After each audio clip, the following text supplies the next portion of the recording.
At 14,000 feet above the grey clouds of the Bismarck Sea, February 1943, the roar of radial engines filled the sky. B-17s of the 43rd Bomb Group thundered in formation, their wings trembling under the weight of turbulence and fear. Japanese Zero fighters climbed like silver darts through the sunlight, their machine guns glittering as they tore through the upper air. Inside the bombers, the gunners, young Americans barely out of high school, gripped their .50 caliber Browning machine guns, tracking the swift silhouettes approaching at impossible speed. Then came the order that defied instinct: aim behind them. For most gunners, it sounded suicidal. Every training manual taught to lead a moving target, not lag it. But in the coming minutes, what seemed like madness would turn into a deadly revelation. The sky erupted in synchronized gunfire, tracers stretching out like fiery threads across the clouds. Japanese planes burst into flame one after another, hit not by chance but by precision.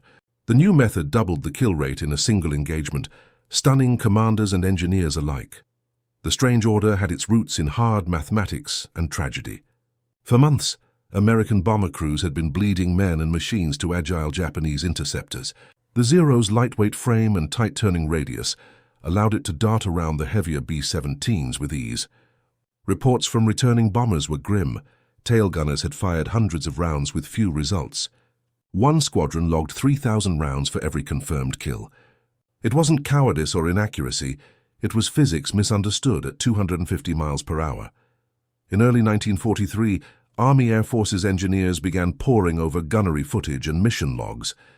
High-speed film from combat cameras revealed a disturbing truth. Tracers, meant to help gunners aim, were lying. They burned slower than the bullets they accompanied, tricking the eye into believing rounds flew straighter and faster than they really did. A gunner who followed the glowing line was in fact firing ahead of his target, missing by mere feet. The solution was counterintuitive. Ignore what you see, trust what you calculate. Fire not ahead of the target, but slightly behind. At the gunnery range in Tinian, the first trials began. Instructors from the Air Proving Ground Command set up towed targets moving at simulated zero speeds. Crews were told to aim where no sane gunner would, 2 or 3 plane lengths behind the silhouette. When the results were plotted, disbelief rippled through the ranks. The new reverse lead technique, factoring in the tracer's lag and the high closing velocity of head-on passes, produced a near 80% improvement in hit probability. It wasn't luck. It was science rediscovered under fire. That realization changed bomber doctrine overnight. Training films were remade, and instructors hammered the new principle into every crew shipping out to the Pacific or European fronts. On the nose of the aircraft, the Sperry and Bendix ball turrets became laboratories of ballistic adaptation. Engineers recalibrated gun sights, taking into account tracer drift, bullet deceleration, and deflection angles.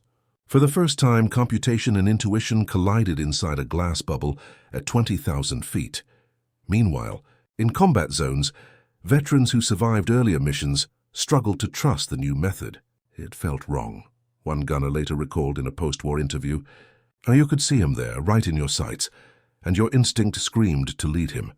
But when you aimed behind, the next thing you saw was smoke. Many never forgot the first time it worked. The feeling wasn't triumph, but shock. The air war had turned into a battle of invisible corrections. Commanders noticed the statistical shift almost immediately. During the March raids on Rabaul, bomber loss rates dropped by nearly a third. Air Force analysts comparing mission data before and after the new doctrine confirmed a doubling of effective shootdowns. It wasn't new weapons or armor. It was better understanding of motion, speed, and perception. The air war was as much fought in mines as in the sky. The broader implication extended beyond marksmanship. It redefined how the United States trained its airmen, by measurement, film, and correction, not by tradition. Gunnery schools from Kingman to Harlingen adopted high-speed cameras to analyze firing angles frame by frame. Instructors replayed films of trainees' mistakes, like football coaches studying missed tackles.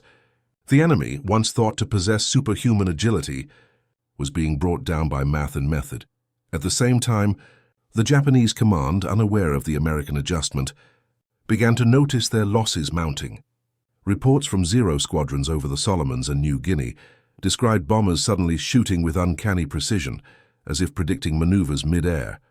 Pilots who had once danced around the slow-moving fortresses now found themselves flying into invisible walls of fire.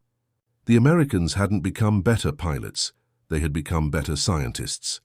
Back in Washington, the Air Materiel Command credited much of the breakthrough to civilian mathematicians and optical engineers who worked anonymously in labs. They studied bullet velocity drop-offs, wind drag coefficients, and tracer composition. Even small details, like the magnesium ratio in tracer rounds, were re-examined.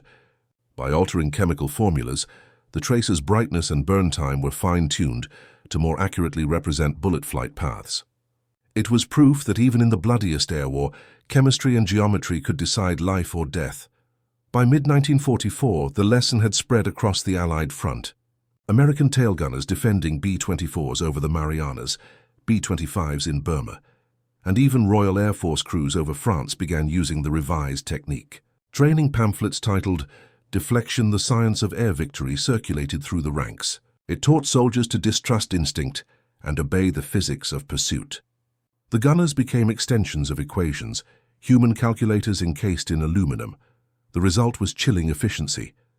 In just 6 months, U.S. bomber formations achieved record levels of defensive kills against interceptors. Aerial footage from gun cameras, once erratic and scattered, now showed smooth, deliberate arcs of fire intersecting enemy fighters perfectly.